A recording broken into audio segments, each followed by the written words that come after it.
오늘 주시는 하나님의 말씀은 요한일서 5장 16절에서 17절의 말씀입니다. 하나님의 말씀을 봉독합니다. 누구든지 어떤 교우가 죄를 짓는 것을 볼 때에 그것이 죽음에 이르게 하는 죄가 아니면 하나님께 간구하십시오. 그리하면 하나님은 죽을 죄를 짓지 않는 그 사람들에게 생명을 주실 것입니다. 죽을 죄가 있습니다. 이 죄를 두고 간구하라고 하는 말이 아닙니다. 불의한 것은 모두 죄입니다. 그러나 죽음에 이르지 않는 죄도 있습니다. 아멘.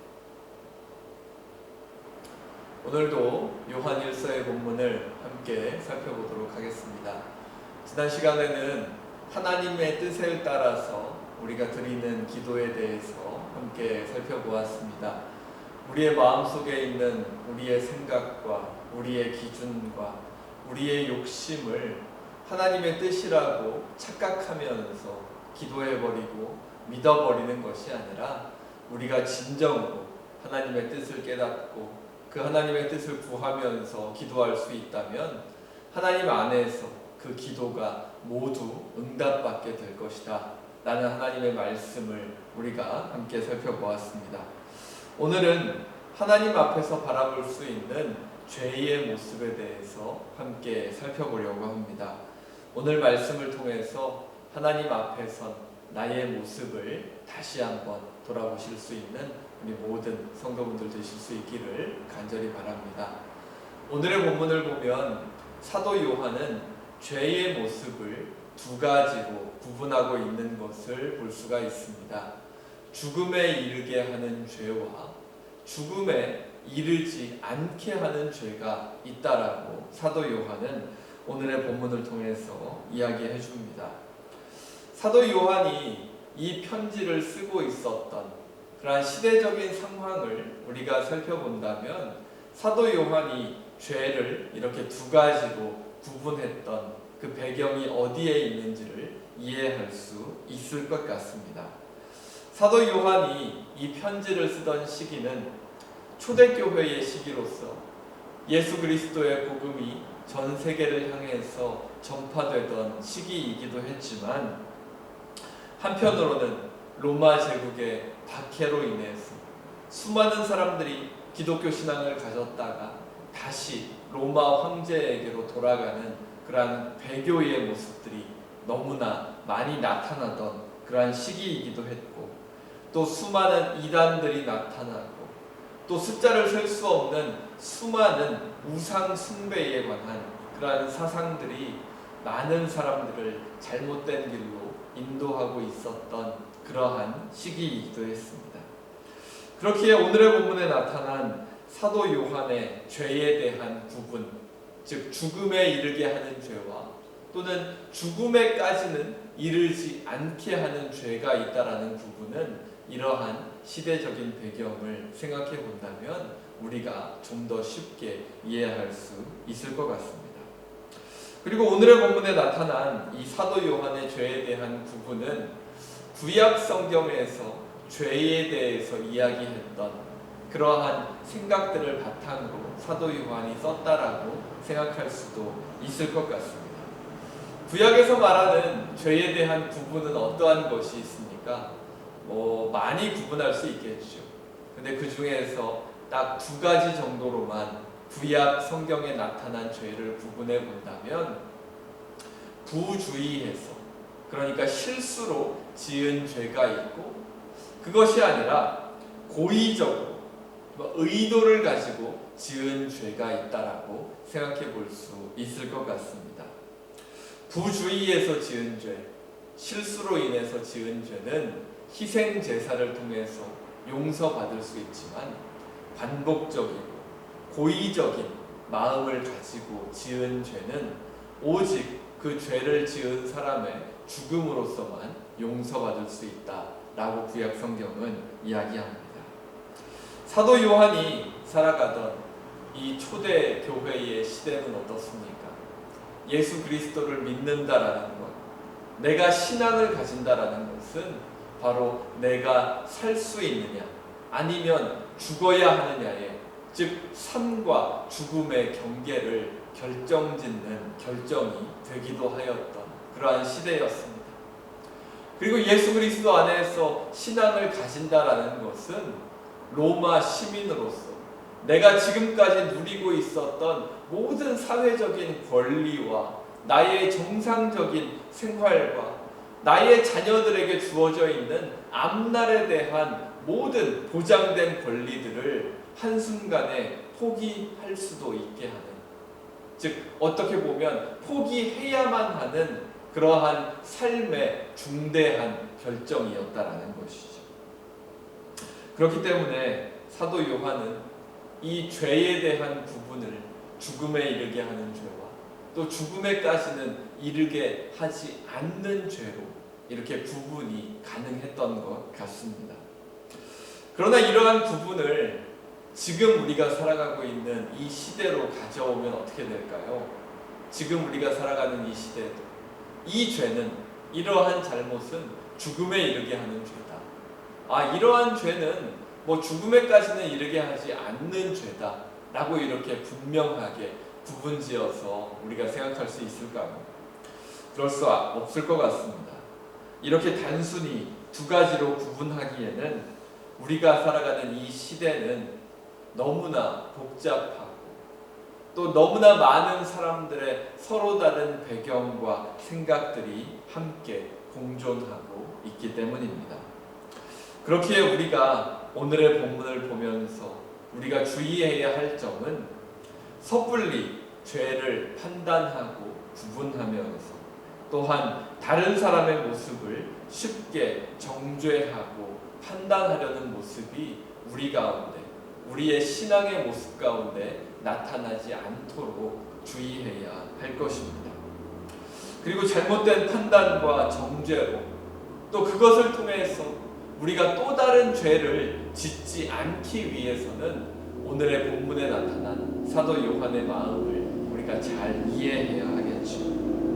그리고 사도 요한은 우리에게 이러한 구분을 보여주면서 더 나아가서 죽을 죄를 짓는 성도를 위해서는 기도하지 말라라는 이러한 권면까지도 하고 있는 것을 우리가 볼 수가 있습니다. 이 구절 역시도 참 오해의 소지가 많은 그러한 구절이지만 한 가지 분명한 사실, 즉 사도 요한이 우리에게 원하는 단 한 가지 분명한 사실은 죄를 구분하고 판단하면서 그 판단을 자신이 아니라 다른 사람에게까지 적용할 필요는 없다라는 것입니다.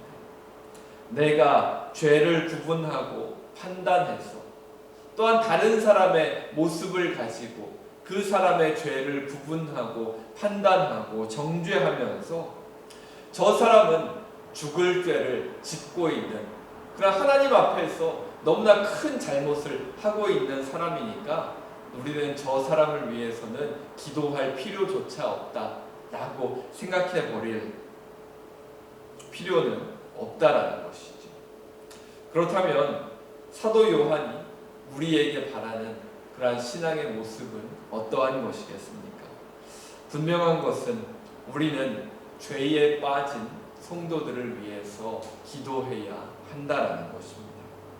죄를 판단하고 정죄하는 마음을 가지고서 다른 사람의 모습을 바라보고 그 사람의 삶의 자리에 있는 아픈 모습들을 바라볼 것이 아니라 다른 사람의 모습 속에 하나님 앞에서 부끄러운 모습이 설령 보일지라도 그를 위해 긍휼의 마음을 가지고 기도해야 한다라는 것을 사도 요한은 오늘의 본문을 통해서 우리에게 가르쳐주고 있습니다.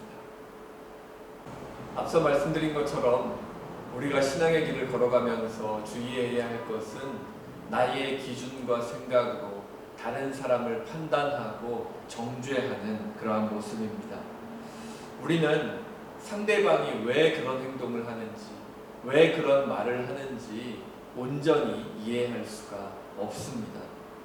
그 사람이 살아온 삶의 자리 역시 우리가 온전히 이해할 수 없기 때문에 다른 사람에 대해서 판단을 할 때는 어느 정도는 나의 기준과 나의 생각이 그 판단에 들어갈 수밖에 없게 되는 것이지.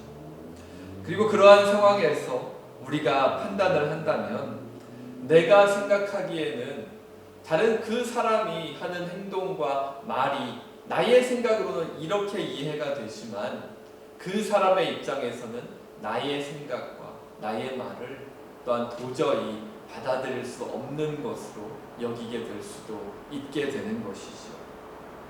그렇기에 사도 요한도 성경을 통해서 죽음에 이르는 죄와 죽음에 이르지 않는 죄를 구분하였지만 그 죄에 대한 판단은 우리가 해야 할 부분이 아니라는 것을 우리에게 또한 알려주는 것 같습니다.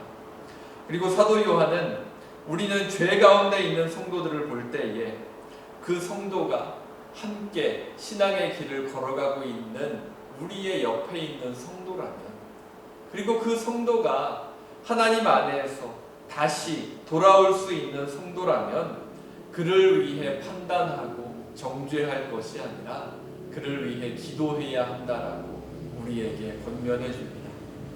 이 모습을 바로 예수님께서 우리에게 먼저 보여주셨지요.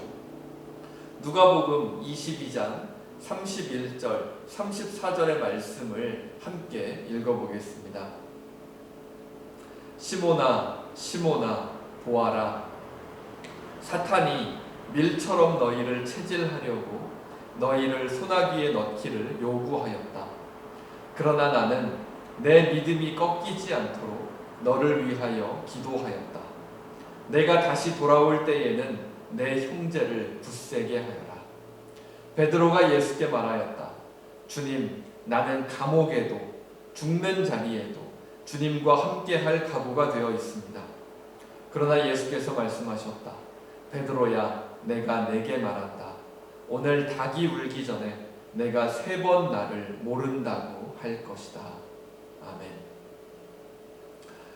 예수님께서는 베드로가 예수님을 3번이나 부인했던 너무나 마음 아픈 바로 그 날에 베드로가 이 일로 인해서 믿음이 꺾이지 않도록, 자기 자신에 대해서 너무나 크게 실망하지 않도록 베드로를 위해서 기도하셨습니다.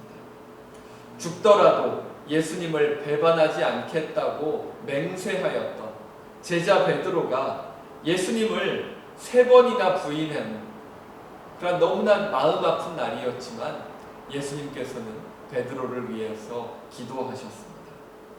다른 제자들은 모르겠지만 내가 어떻게 나에게 그런 일을 할 수가 있느냐, 내가 어떻게 나를 3번이나 부인할 수가 있느냐라고 판단하고 정죄하시는 것이 아니라 아픈 마음을 가지고 베드로를 위해 기도하시던 예수님의 모습을 이 본문을 통해서 우리는 바라볼 수 있습니다.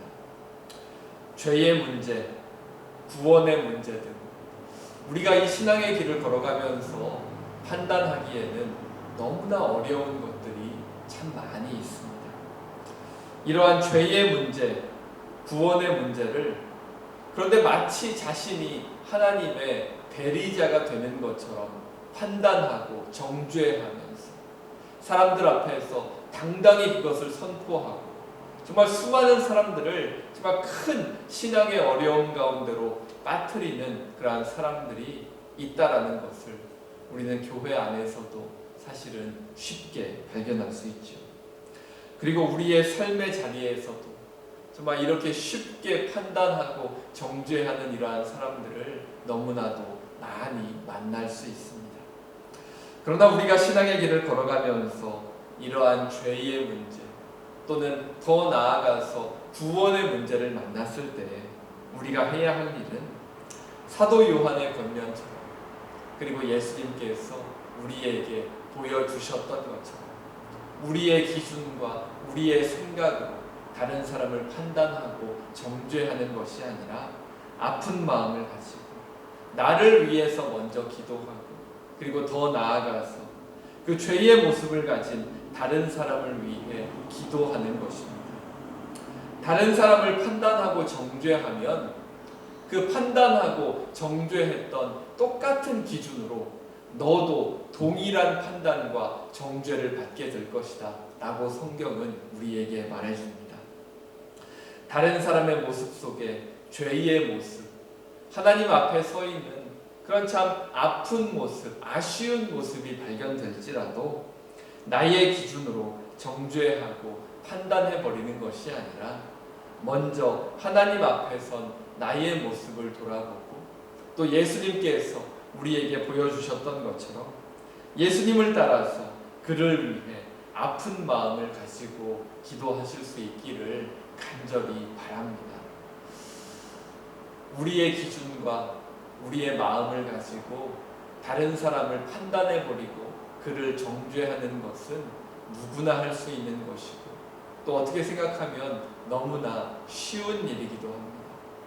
하지만 그것은 사도 요한이 권면하는 것도 아니고 또 우리가 믿고 따르는 예수님께서 신앙의 표본으로 우리에게 보여주신 모습도 아닐 것입니다. 우리가 정말 우리의 모습을 하나님 앞에서 먼저 바라보고 우리는 하나님 앞에서 얼마나 온전한 모습을 가지고 있는지를 먼저 바라볼 수 있다면 우리는 예수님의 마음을 이해할 수 있게 될 것입니다. 그리고 예수님의 마음을 이해하면서 정말 다른 사람을 쉽게 판단하고 정죄하는 그러한 모습이 아니라 정말 아픈 마음을 가지고 그 사람을 위해 예수님을 따라서 기도할 수 있게 된다면 우리가 모이는 우리의 교회의 공동체는 또한 그러한 마음을 가지고 또 우리가 만나게 되는 우리의 가정은 또 우리가 나아가는 모든 삶의 자리는 정말 다른 사람을 판단하고 정죄하는 모습으로 더 약해지고 다툼이 일어나고 갈등이 일어나는 그러한 모습이 아니라 정말 약점이 있더라도 연약한 모습이 있더라도 우리가 그 모습을 서로 이해해주고 그것을 위해서 함께 기도하면서 연약하고 정말 약점이 있더라도 오히려 그 모습을 통해서 더욱더 건강해질 수 있는 공동체로 또 더욱더 건강한 가정으로 또 우리의 삶의 자리가 더욱더 건강해지는 그런 놀라운 은혜가 우리의 삶의 자리 가운데도 있게 될 줄로 믿습니다. 먼저 하나님 앞에 선 나의 모습을 돌아보시고 과연 나는 그러한 죄와 구원의 문제를 다른 사람을 향해서 판단할 수 있는 사람인가 먼저 바라보시고 하나님 앞에 선 나의 모습을 바라보면서 정말 겸손하게 겸허하게 기도의 자리로 나를 위해서 기도하고 또 다른 사람을 위한 기도의 자리로 나아가실 수 있는 우리 모든 성도분들 되실 수 있기를 간절히 바랍니다. 우리 오늘 말씀을 기억하면서 함께 기도하겠습니다. 기도합니다. 사랑하는 하나님 감사합니다. 오늘도 말씀을 통해서 하나님 앞에 선 저희들의 모습을 다시 한번 바라보게 하시니 감사합니다. 사도 요한은 죽음에 이르게 하는 죄와 죽음에까지는 이르지 않는 죄가 있다라고 우리들에게 가르쳐 주었지만 지금 이 시대를 살아가는 우리들의 모습을 바라볼 때 그러한 죄의 구분과 또 구원의 확신을 가지는 것이 또 우리의 기준으로 우리의 판단으로는 할 수 없다라는 것을 오늘의 말씀을 통해서 또한 고백하기 원합니다. 저희들 먼저 하나님 앞에 선 저희들의 모습을 바라보게 하시고 다른 사람들의 모습 속에 아픈 모습과 부족한 모습들이 보일지라도 그것을 나의 생각으로 판단하고 정죄하는 것이 아니라 예수님께서 우리에게 보여주셨던 것처럼 또한 사도 요한이 우리에게 권면하였던 것처럼 아픈 마음을 가지고 하나님 안에서 그 사람을 위해서 기도하며 나아갈 수 있는 우리 모두 되게 하여 주시옵소서. 그러한 마음을 가지고 우리의 가정으로 우리의 교회 공동체로 또 우리의 삶의 자리를 향해서 나아갈 때 그러한 아픔과 또한 잘못된 죄의 모습으로 인해서 갈등이 일어나고 더욱더 연약해지는 그러한 모습이 저희들의 삶의 자리에 있는 것이 아니라 그러한 모습이 있을지라도 우리가 서로를 바라는 마음을 가지고 또한 서로를 위하는 마음을 가지고 하나님 앞에 나아갈 때 오히려 더욱더 건강해져 갈 수 있는 그러한 귀한 은혜가 우리 모두 가운데 있게 하여 주시옵소서. 코로나가 점점 더 심해져 가고 또 락다운이 점점 더 길어지면서 우리 모두의 마음도 더 예민해지고 또 우리가 함께 또 살아가고 있는 모든 가족들과 또 우리의 삶의 자리에 있는 많은 사람들의 마음도 좋지가 않은 것 같습니다. 이러한 아픈 시기, 어려운 시기를 살아갈 때 정말 서로의 부족한 모습으로 인해서 우리가 서로 더 상처받지 않게 하여 주시고 정말 예수 그리스도를 따라서 긍휼의 마음을 가지고 서로를 바라볼 때 우리가 예수 그리스도 안에서 더욱더 사랑하고 오히려 더욱더 회복되어 갈 수 있는 그런 귀한 은혜가 우리 모두 가운데 또 우리의 가정 가운데 우리의 삶의 자리 가운데 있게 하여 주시옵소서.